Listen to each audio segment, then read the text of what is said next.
Keeping up with his promise to wipe out the illegal migrants from America, United States President Donald Trump on the very first day in office declared a national emergency at the southern borders.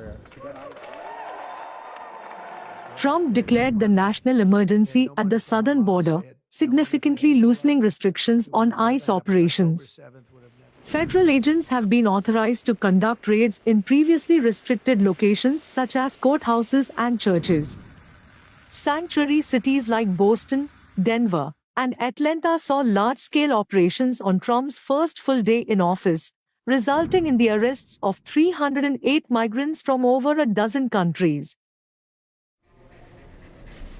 Within hours of the signing of the executive order, the U.S. Department of Defense jumped into action to execute the deportation of intruders conducting raids at borders.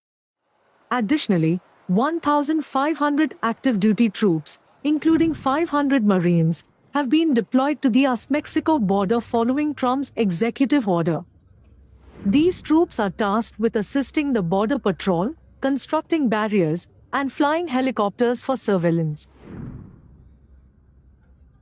On Thursday alone, approximately 2,000 migrants were deported, with an additional 5,000 detained within Mexico's borders. By Friday evening, U.S. Immigration and Customs Enforcement had reported 593 arrests and issued 449 detainers, as the New York Post reports.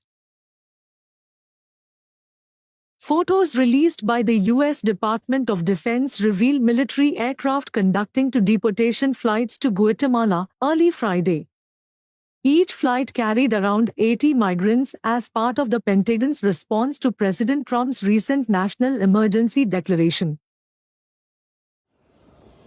It is noteworthy that the Pentagon plans to deport more than 5,000 migrants currently held in El Paso, Texas, and San Diego, California, using military aircraft.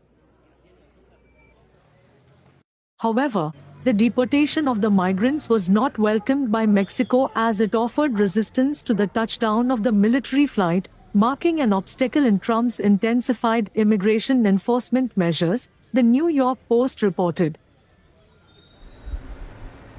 The denial on Thursday followed Trump's renewed efforts to strengthen border security, conduct mass deportations, and execute raids since returning to the White House.